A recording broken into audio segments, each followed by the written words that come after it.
Hello friends, मैं doctor Abhilasha are के Patel, PG Ayurveda योजना कोचिंग क्लासेस भोपाल से। आज की क्लास में हम मोस्ट रिकमेंडेड टॉपिक आवरण लेके आए हुए हैं। इसका चिकित्सा सिद्धांत पढ़ेंगे। आवरण में हम परस्पर अन्योन आवरण पढ़ते हैं, तो आज की क्लास में हम ओनली परस्पर आवरण जो कि 20 होते हैं उनका चिकित्सा डिस्कस करने वाले हैं। बहुत से बच्चों ने रिकमेंडेशन किया था कि आवरण हमको पढ़ना है, क्योंकि क्लास में मैंने अपने स्टूडेंट्स को पढ़ाया हुआ है, लेकिन जो यूट्यूब के सब्सक्राइबर हैं उन लोगों ने बोला था, क्योंकि आवरण जो ऐसा टॉपिक है बहुत ज्यादा डिफिकल्ट होता है जिसको हम नॉर्मली याद नहीं रख पाते हैं। तो मैंने आपको पूरा पिक्चराइजेशन के थ्रू समझाया हुआ है, आपको जरूर याद होगा। वीडियो को लास्ट तक देखना है और अपने फ्रेंड्स को शेयर जरूर करिएगा, क्योंकि ये टॉपिक ऐसा है, यहाँ से एग्जाम में अगर क्वेश्चन बनता है, अगर आएगा तो आपका 1 नंबर ऊपर हो जाएगा, नहीं तो आप पीछे चले जाओगे 1 नंबर से। चलिए शुरू करते हैं। ट्रिक को थोड़ा सा ध्यान से सुनेंगे, समझेंगे। लास्ट में आपसे 8 से 10 क्वेश्चन पूछूंगी और आपको सभी को कमेंट करके आंसर भी देना रहेगा। ठीक है, पूरा 100% याद होने वाला है। चलिए शुरू करते हैं। तो आवरण, टोटल आवरण ओनली चरक के बारे में हम बात करेंगे। कितने बताए हैं आचार्य चरक ने? 42 आवरण बताए हैं। उनमें से वायु के जो अन्योन आवरण है वो 22 हैं, और परस्पर जो आवरण है वो कितने हैं? 20 है। अब किसी को कंफ्यूजन हो जाता है कि मैडम अन्योन आवरण 20 है, परस्पर आवरण 22 है। ऐसा नहीं है। परस्पर का मीनिंग ये होता है कि वायु के ऊपर ही वायु का आवरण हो, तो परस्पर एक दूसरे का आवरण। तो 5 वायु है, 5 का अल्टरनेट करके एक के ऊपर एक का आवरण जो होता है 20 निकल के आता है। अन्योन आवरण का मीनिंग होता है कि वायु के ऊपर कोई अन्य दोष ने आवरण कर लिया है, अन्य धातु का आवरण हो गया, वो अन्योन आवरण कहलाता है। तो अपना कंसेप्ट क्लियर कर लो कि परस्पर आवरण 20 ही है, जो वायु के ऊपर वायु का आवरण है। और आज की क्लास में हम इसी 20 का चिकित्सा सिद्धांत डिस्कस करने वाले हैं। ठीक है, चलिए शुरू करते हैं। पहला है हमारा प्राण आवृत व्यान वायु।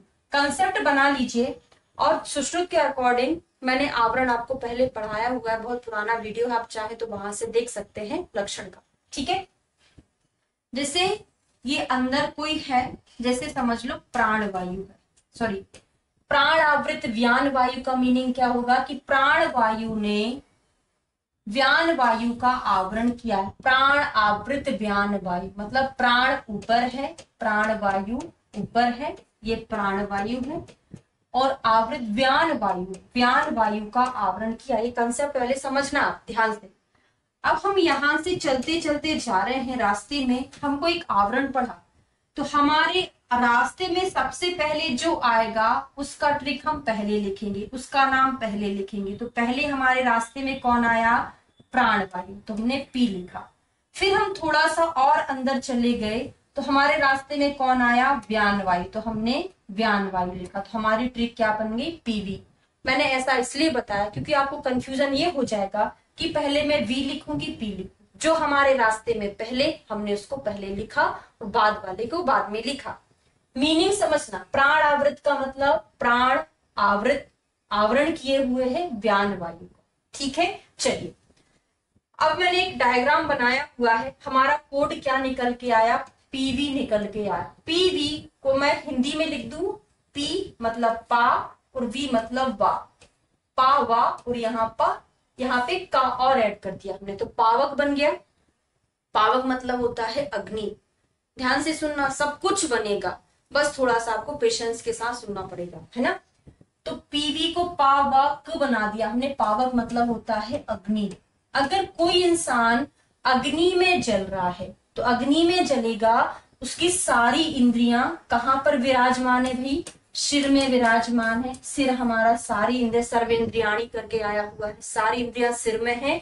अग्नि में जलेगा तो सारी इंद्रियां उसकी शून्य हो जाएंगी। तो सर्व इंद्रियाणी शून्यत्वम, सारी इंद्रियां शून्य हो जाएंगी। ज्ञात्वा स्मृति बलक्षयम, और उसकी जो स्मृति है वो भी चली जाए, क्योंकि सारा दिमाग से ही तो काम चलता है, और हमारा जो बल है वो भी क्षय हो जाएगा। क्यों हो जाएगा? क्योंकि अग्नि में जल गया है कोई व्यक्ति। पूरा समझ में आ रहा है? सर्व इंद्रियाणी शून्यतम होगा। अब आपसे क्वेश्चन पूछेगा, चलो मुझे बताओ सारी इंद्रियों में शून्यता होना कहाँ मिलेगा? तो बोलोगे कि हाँ, अग्नि में हमने कोई पिक्चर देखा था, उसको हमने पावक बनाया था। पावक बनाया था मतलब पा मतलब पी, वा मतलब वी, तो प्राण आवृत व्यान वायु का कोड था ये।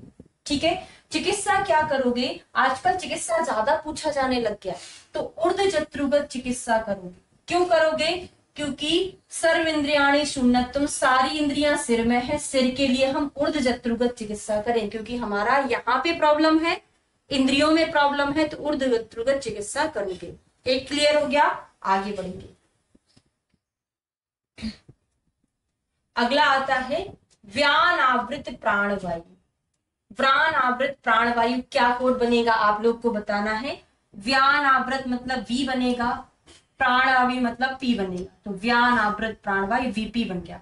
इस वीपी को क्यों ना मैं बीपी लिख दूं, ब्लड प्रेशर लिख दूं, तो यहाँ पर ब्लड प्रेशर एक कोड बन जाएगा। अगर किसी व्यक्ति का ब्लड प्रेशर बढ़ता है तो उसको क्या क्या होता है? ब्लड प्रेशर बढ़ेगा, उसको पसीना बहुत ज्यादा आ जाता है, आता है ना। एक कोड अगर हमारा बन रहा है, स्वेदो अत्यर्थम आ जाएगा, आप फटाफट क्या लगा दोगे? बीपी लगा दोगे, व्यानावृत प्राणवायु आंसर आपका हो जाएगा। तो देखो स्वेदो अत्यर्थम, वीपी में क्या होता है? ब्लड प्रेशर बढ़ता है तो पसीना बहुत ज्यादा आता है, तो लोमहर्ष, रोंगटे खड़े हो जाएंगे। जब पसीना आ जाएगा ना, तो उस व्यक्ति को त्वचा के दोष भी तो हो जाएंगे, क्योंकि पसीना आया है, त्वचा में प्रॉब्लम तो होनी है, जाहिर सी बात है। तो स्वेदो अत्यर्थम, लोमहर्ष, त्वक दोष, और यहाँ पर जब पसीना आएगा तो त्वचा भी कैसी हो जाएगी? सुप्त हो जाएगी, सारे स्किन की प्रॉब्लम रहेगी। पसीना ज्यादा आएगा तो सारी स्किन में प्रॉब्लम हो जाएगी, वहां पर रुंगटे खड़े हो जाएंगे, वहां पे त्वचा में दोष हो जाएगा, वहां पे गात्र भी सुप्त हो जाएगी। करोगे क्या?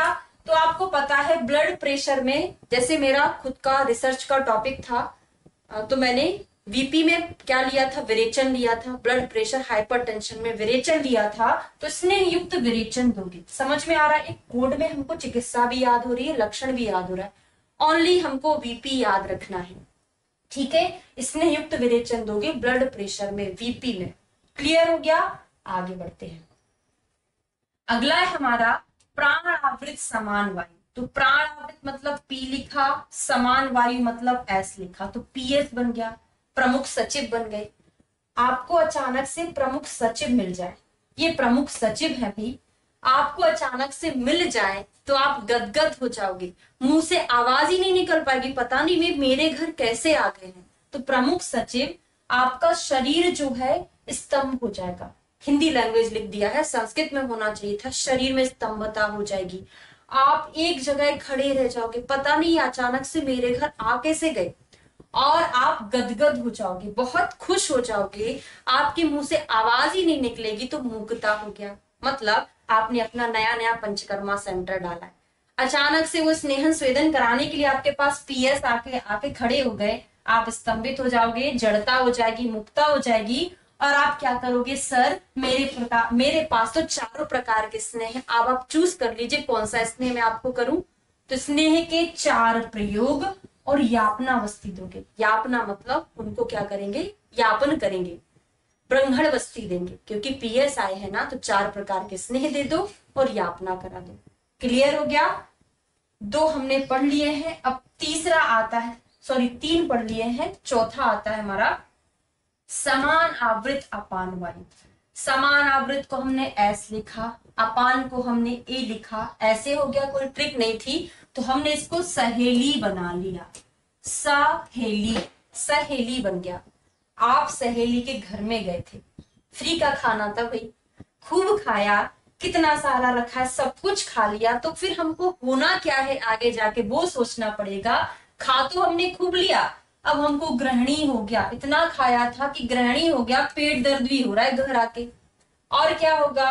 अब अमाशय में शूल है, अमाशय इधर, पार्श्व इधर है, तो अमाशय में शूल होगा तो पार्श्व में होगा, पार्श्व में होगा तो हृदय तक भी पहुंच सकता है, तो क्या हो जाएगा? पार्श्वशूल, अमाशय शूल, हृदय रोग हो जाएगा। और ग्रहणी तो हो ही गया, सहेली के यहाँ गए थे जो कि गृहिणी थी, ऐसा भी याद कर सकते हो। सहेली एक गृहिणी थी, हाउस वाइफ थी, उसने बहुत सारा खाना बना के हमको खिलाया। अब क्या करना पड़ेगा, जब ये प्रॉब्लम हो रहा है तो आपको उल्लंघन कराना पड़ेगा ना, तो अग्नि दीपक घृत का प्रयोग करो, क्योंकि ग्रहणी हुई है, अमाशय शूल हुआ, आपने खूब खाया था, अजीर्ण हो चुका था, तो उसको अग्नि दीपक घृत का प्रयोग करके अग्नि को दीप्त करोगे। क्लियर हो गया? 4 हो गए, कोई प्रॉब्लम? बिल्कुल प्रॉब्लम नहीं होगी। लास्ट में आपसे क्वेश्चन पूछूंगी सारा। अब आते हैं प्राण आवृत उदान वायु। प्राण आवृत पी, उदान मतलब यू, पू बन गया, कुछ कोड होता है नहीं, इसको पुष्पा बना लो।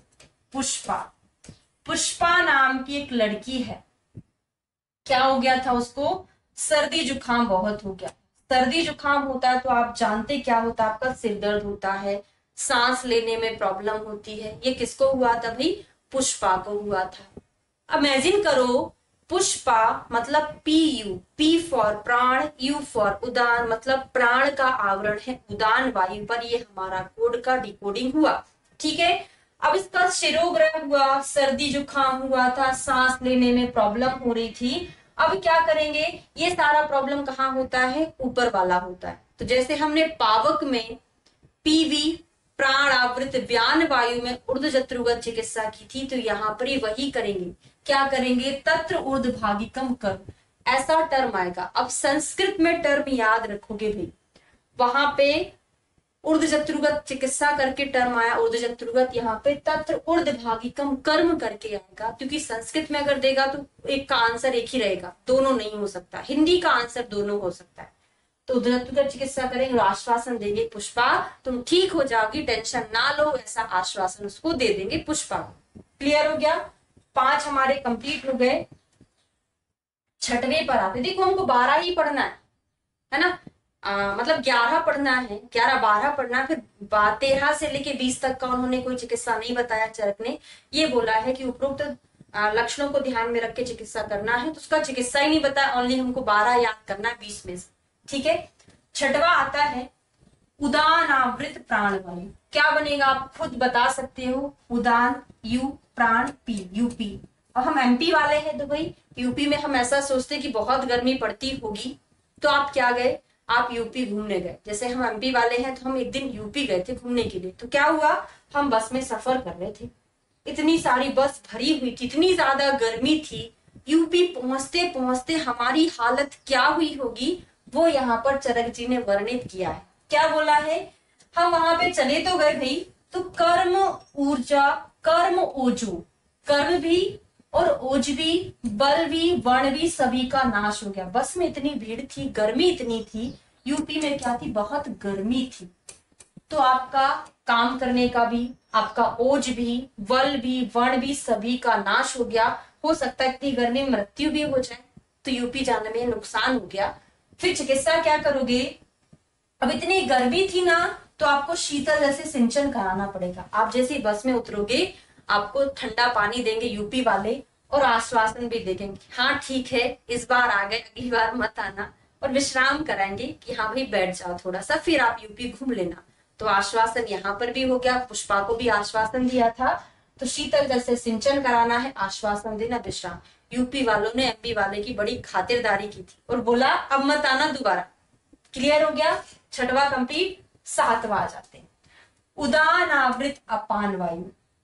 उदान यू ए, यू ए के बीच में हमने एस और फिट कर दिया, उदान आवृत अपान वायु, तो यूएसए बना दिया, यूनाइटेड स्टेट ऑफ अमेरिका। आप गए, अब गर्मी ठंडी जो भी है, आप तो ठंडी का याद करो, यूएसए हम गए थे, क्योंकि यहाँ के लोग अगर वहां जाएंगे, इतना ज्यादा ठंडी का माहौल था, बर्फ जम रहा था, आप वहां पे पहुंच तो गए, लेकिन आपको क्या क्या होने वाला है, आपको ठंडी से खांसी चलने लगेगी, सांस, अस्थमा का अटैक आ जाएगा, है ना, श्वास पास होगा और उल्टियां होने लगेंगी। अस्थमा में अगर सांस नहीं ले पा रहा है व्यक्ति तो उल्टी करने लगता है ना। तो यूएसए गए तो आपको सर्दी, श्वास पास हो गया।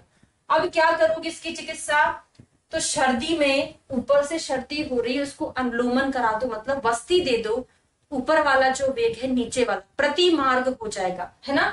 तो वस्ती दे दोगे, और श्वास में क्या निकल रहा है, मुंह से वायु निकल रहा है। हम जब खांसते हैं तो वायु निकलता है, तो वायु वायु जहां निकल रहा है, तो वात अनुलोमन चिकित्सा आप कर दोगे, ठीक है। तो वास्ती और वात अनुलोमन चिकित्सा करेंगे। लास्ट में आपको जब क्वेश्चन पूछूंगी तो आपको कोड बस बताना है, आपका आंसर करेक्ट हो जाएगा। ठीक है, चलिए 7वां कंप्लीट हो गया है। 8वें पर आते हैं, अपान आवृत व्यान वायु। अपान ए, व्यान वी, ए वी हो गया, ए वी को हम अविनाश बना देते हैं। अविनाश नाम का कोई लड़का है, ए वी, अविनाश, अविनाश को हम शॉर्ट में ए वी बोलते हैं। तो क्या हुआ, बैठा दिख रहा होगा आपको, क्या हो रहा है बेचारे को, भवेत बिंड मूत्र रेतसाम अति प्रवृत्ति, तीन चीजों की प्रवृत्ति हो रही है, बिंड की, मूत्र की, रेतस की अति प्रवृत्ति होती है। जब अति प्रवृत्ति होगी तो आपको संग्राही औषध देना पड़ेगा, उसको संग्रहण कराना पड़ेगा, रुकाना पड़ेगा, तो संग्राहक औषधि देंगे हम अविनाश। ठीक है, अगले पर आते हैं, अपान आवृत उदान वायु। अपान ए, उदान you, A you Australia, Australia बना दो। ऑस्ट्रेलिया जब आप जाते हैं, ऑस्ट्रेलिया में आपका कोई रहता है जिससे आपको बहुत लगाव है। यूएसए गए थे भाई, ठंडी बहुत थी, आपको कार वाला जो बर्फ वाला सीन था वो याद आना चाहिए। आप ऑस्ट्रेलिया गए थे तो आपको किसी एक से बहुत मोह था ऑस्ट्रेलिया में, तो मोह वाला अकेला एक कोड आपको समझ में आएगा, याद हो जाएगा। तो मोह है, मोह है, आपने खाना पीना छोड़ दिया, क्यों, अग्निमंद हो गया, अग्निमांद होगा तो अतिसार भी होगा, तो मोह अकेला याद रहेगा तो दोनों चीज याद हो जाएगा, मोह, अग्निमान, अतिसार। मोह मतलब सिर चकरा रहा है भाई, अग्निमान हो गया, अतिसार हो गया, मैं ऑस्ट्रेलिया क्यों नहीं जा पा रहा हूँ, ऐसा मोह उसको हो गया था। तो क्या करोगे, अग्निमान है तो अग्निदीपक चिकित्सा कराओगे, अतिसार है तो ग्राही अन्न दोगे, तो अग्निमान, अग्निदीपक, ग्राही अन्न, और मोह में क्या करा दोगे, वमन करा दोगे। ठीक है, अगले पर आते हैं, व्यान आवृत अपान वायु। तो व्यान वी अपान ए, और वमन कैसे लिखते हैं हम, VAMAN, इसको वमन बना लिया। व्यान आवृत अपान को हमने वमन बना लिया, एक व्यक्ति को वमन हो रहा है। जब वमन होता है तो वमन तो है ही, अगर हम उल्टियां करते हैं तो हमारा पेट खाली हो जाता है। खाली घर भूतों का राज, ऐसा सुना है ना, तो खाली घर जो हो जाएगा उसमें वायु आके घेर लेगा, तो वायु आएगा तो उसको आत्मान हो जाएगा, वायु के कारण ही उदावर्त होता, वायु के कारण ही गुल्म होता, सारे वातज विकार है। वमन हुआ, आत्मान, उदावर्त, गुल्म और परिकर्तिका हो जाएगी। अब इसमें आप क्या करोगे, अगर व्यक्ति को मतलब टोटल मिला के वायु वायु वायु का इन्वॉल्वमेंट है तो आपको स्निग्ध द्रव वात शामक होते और वात अनुलोमन करना पड़ेगा, क्योंकि वायु का इन्वॉल्वमेंट है तो वात शामक चिकित्सा आप करोगे। ठीक है, अगले पर आते हैं, समान आवृत व्यान वायु। समान आवृत व्यान SV लिख दो हिंदी में, सा, वा और जी, सब्जी। SV को हमने सब्जी बनाया। अब देखो, सब्जी लेने कोई गया है, एक लड़की गई है सब्जी लेने के लिए, मतलब ये वाइफ गई है, हस्बैंड नहीं गया, तो उसको बहुत गुस्सा आ रहा है ना, क्या है, कुछ भी बकते जा रही है, सब्जी खरीदते जा रही है, क्या बोलती, मैं क्यों सब्जी लेने जाऊं, तुम क्यों नहीं जाते हो सब्जी लेने के लिए, इतना भारी होता है सब्जी का सामान, ऐसा वो कुछ कुछ बोलते आई। तो क्या है, तंद्रा नहीं, प्रलाप कर रही, मैं सब्जी लेने के लिए क्यों जाऊं, क्योंकि इतनी भारी सब्जी है कि मेरा ओज बल सब कुछ है हो रहा है। कर्म ओजो बल वर्णा नाम कहाँ था, ये क्वेश्चन का आंसर देना, अभी देना। कर्म ओजो बल वर्णा नाम नाशा मृत्यु रथापि। ठीक है, सब्जी लेने में वही प्रॉब्लम हो रहा है, लेकिन कर्म का प्रॉब्लम थोड़ी ना हो रहा है, कर्म तो वो कर रही है ना, तो ओज बल का क्षय हो रहा है, प्रलाप करती जा रही है, उसको थोड़ा सा चक्कर जैसा भी लग रहा है, इतना सारा सामान मैं कैसे घर लेके आऊंगी, मूर्छा, तंद्रा, अंगसार, अग्नि, ये लक्षण मिलेंगे। फिर क्या हो, गुस्से में घर आ गई, खाना बनाया, मैं थोड़ा सा ही खाना खाऊंगी, मुझे बहुत गुस्सा आ रहा है, तो उसने लघु भोजन बस किया, और व्यायाम तो उसका ऑलरेडी हो ही गया था, सब्जी लेने गई थी तो व्यायाम हो गया था, और उसने लघु भोजन किया था। ठीक है, 11 कंप्लीट हुआ, लास्ट का 12वां और देखते हैं, फिर क्वेश्चन आपसे पूछूंगी। उदान आवृत व्यान वायु, यू और वी, यूवी रेज, उदान आवृत व्यान वायु, यूवी रेज अगर आपके ऊपर पड़ रही हैं तो आपकी स्किन पर क्या क्या चीजें होंगी, स्तब्धता हो जाएगी, यूवी रेज आपकी स्किन को स्तब्धित कर देगा, वहां पे स्वेद नहीं आएगा, पसीना को भी उसने क्लोज कर दिया, आप कोई चेष्टा ही नहीं कर पा रहे हो, आप अपनी आंखों को खोल ही नहीं पा रहे, क्योंकि आपके ऊपर डायरेक्ट यूवी रेज आ रही, तो आंखें भी नहीं खोल पा रहे, है ना। तो स्तब्धता, अल्पाग्नि, आश्रित, अचेष्टा, 2-3 याद हो चलेगा, इतना अल्पाग्नि याद ना हो तब भी चलेगा। क्या करोगे, अब मात्रा में थोड़ा सा और लघु भोजन इसमें कराएं, क्योंकि यूवी रेज अगर किसी के ऊपर पड़ रही है तो व्यक्ति बेचारा कम ही खाना खा पाएगा ना, तो कम भोजन यहाँ पे करा। बहुत मेहनत से मैंने ये मिलते जुलते डायग्राम सर्च किया हुआ है। एक बार जरूर बताइएगा आपको वीडियो कैसा लगा है, शेयर भी करिएगा और कमेंट करके जरूर बताना कि हाँ आपको अच्छे से याद हुआ है। अब मैं आपसे कुछ क्वेश्चंस पूछ लूं, आपको बताना है, कोड बस बताना है भाई, बताना जरूर है ताकि मुझे लगे कि मैंने जो मेहनत किया मुझे उसका फल मिला कि नहीं मिला। तो मूकता गदगद किसमें आपने पढ़ा था, कोड बस बताना है। स्नेह युक्त विरेचन किसमें, किस आवरण में कराते हैं स्नेह युक्त विरेचन। और प्रतिश्याय शिरः ग्रह किस आवरण का लक्षण था। 4 प्रकार के स्नेह और यापनावस्थी कहाँ दी थी, तत्र ऊर्ध्वभागिकम, तत्र ऊर्ध्वभागिकम ऐसे करके चिकित्सा हमने कहाँ पढ़ा था। और सर्वेंद्रियाणी शून्यतम, सर्वेंद्रियाणी शून्यतम ये कहाँ पढ़ा था। और हम कहाँ गए थे तो हमको ये लक्षण मिल रहा था, सर्दी श्वास काश मिल रहा था, वो कहाँ पे पढ़ा है आपने। और हाँ ग्रहणी कहाँ पढ़ा था, ग्रहणी है, अग्नि मांद है, ये कहाँ पे आपने पढ़ा है। इस प्रकार से मैंने इतने 5, 6, 8 क्वेश्चन पूछ लिए हैं, आपको बताना है और जरूर से आप अपने फ्रेंड्स को शेयर करिएगा, क्योंकि ये टॉपिक बहुत ज्यादा रिकमेंडेड, अगर एग्जामिनर क्वेश्चन पूछता है, टफ क्वेश्चन बनाता है तो वो आवरण से बनता है। Thank you.